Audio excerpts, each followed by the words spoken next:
የሮዝመሪን ቅጠል ወይም የጥብስ ቅጠል ከምግብነት አልፎ እንዲሁም ለፀጉራችን ለገላችን ትልቅ ጥቅም እንዳለው ታውቃላችሁ። እንዲሁም የዝንጅብል ጥቅሙም ማንም ሰው ያውቀዋል። ለፀጉራችንም ለገላችንም ለሁሉ ነገር የሚሆን ነው። ሰላም፣ እንዴት አደራችሁ? እንዴት ዋላችሁ? እንደየሰዓቱ አቆጣጠራችሁ ውድ የሀገሬ ልጆች እንዲሁም የቻናሌ ቤተሰቦች፣ ዛሬ ደግሞ ይዤላችሁ የመጣሁት በዝንጅብልና እንዲሁም በሮዝመሪን የተሰራ ለፀጉር የሚሆን ሳሙና አሰራር ነው። በቅድሚያ ወደ አሰራሬ ከመሄድ በፊት እንደምታዩት ሳሙናዎቹን እንዲህ አድርጌ ነው አስሬ የማስቀምጠው። በይበልጥ የፀጉራችን ሳሙና እርጥብ ከሆነ እርጥበቱ ችግር እንዳያመጣ ወይም ሌላ ባክቴሪያዎች እንዳያመጡብን እንደዚህ ብናደርገው በጣም ጥሩ ዘዴ ነው።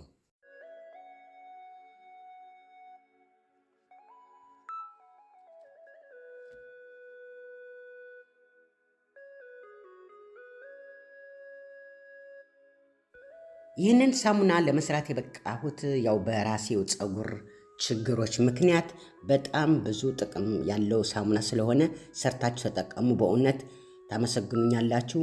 ብዙ ጊዜ ብዙ አይነት ሳሙናዎች እሰራለሁኝ። ከዚህ በፊትም ሰርቻው ነበር ይሄ ሳሙና እና አሁንም ደግሜ ስለሰራሁት ስለተጠየቅኩ ነው።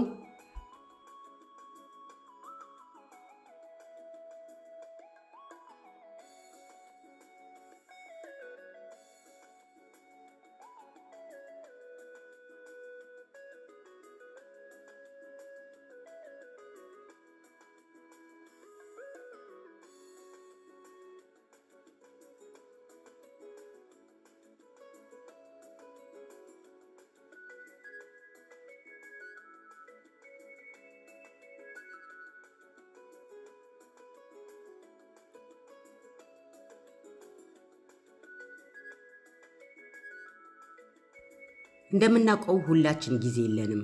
ስለሆነ ይህንን ሳሙና በቀላል ዘዴ ሰርታችሁ ብትጠቀሙ ፀጉራችሁ ከስንት ችግር ያው ይከላከልላችኋል። በይበልጥ ለተጎዳ ፀጉር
እዚህ ላይ እንደምታዩት ማስክ አድርጌ ከዛ በኋላ በሱ ነው የታጠብኩት። ሌላ ቀን ግን ጊዜ ስለሌለኝ ወይም ስለሌለን ሁላችን እንደዚሁ ነው በዚህ ሳሙና የምጠቀመው። አሁን ወደ አሰራሩ እንሂድ። ባለፈው ጊዜ ያው የዝንጅብል ታሪክ አሳይቻቸዋለሁ በሚጠጣም በብዙ ነገር። እዚህ ደግሞ የዝንጅብል የተፈጨው ያው የተረፈውና ቤዝ ሳሙና አድርጌ እንዲሁም የሮዝሜሪን የተፈጨ ደርቆ ማለት ነው በሱ ነው የምሰራው። ልኩን ያው እንደ ፍላጎታችሁ እንደ ቤተሰቦቻችሁ እንደ ብዛቱ ማድረግ ትችላላችሁ። እዚህ እንደምታዩት እንደ ሁሌም እንደማሳያችሁ ሳሙናውን በብረት ድስት ውሃ አድርገን በሌላ ዕቃ ነው የምናቀልጠው። በእሳት ላይ ዝም ብላችሁ አትጣዱት። እዚህ ላይ የምነግራችሁ ነገር ቢኖር የቤዝ ሳሙና ለማታገኙ በማንኛውም ሳሙና መስራት ትችላላችሁ። መስራት ለማትችሉ ደግሞ ኮሜንት ላይ ጻፉልኝ፣ በሌላ ሳሙና እንድሰራላችሁ።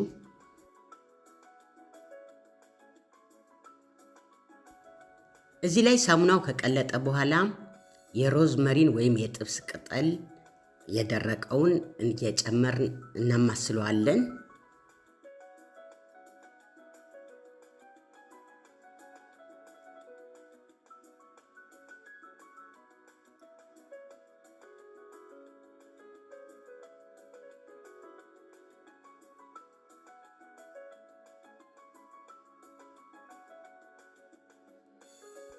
አንድ ለ3 ደቂቃ እናንተከትከዋለን። ከዛ በኋላ የዝንጅብሉ ማለት ከዚህ ፊት አሳይቻችኋለሁ እንዴት እንደሚጠጣ የሱ የተረፈው አተላው ነው። በሱ ነው ምን ተጠቀመው ያለሁት ወይም ሳሙና መሰራ ያለሁት። ይሁን እሱን ጨምረን ደግሞ በደንብ እናማስለዋለን ወይም እናዋህዳለን።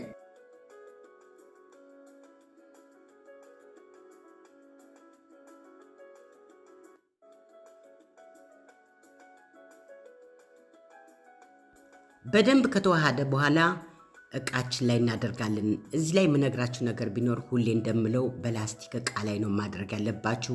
ፍሪጅ ውስጥ አታስቀምጡት።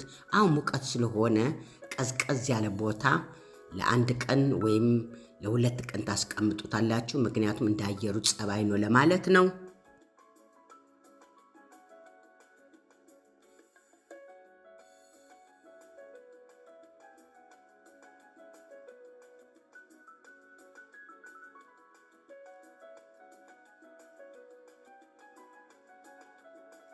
ይኸውላችሁ ከ2 ቀን በኋላ እንደዚህ ወጥቶልኛል ሳሙናዬ።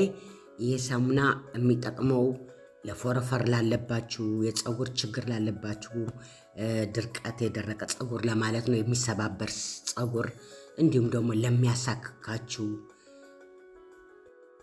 እንዲሁም ጭንቅላታችሁ የቆሳሰለ ችግር ላለባችሁ የሚሆን ነው።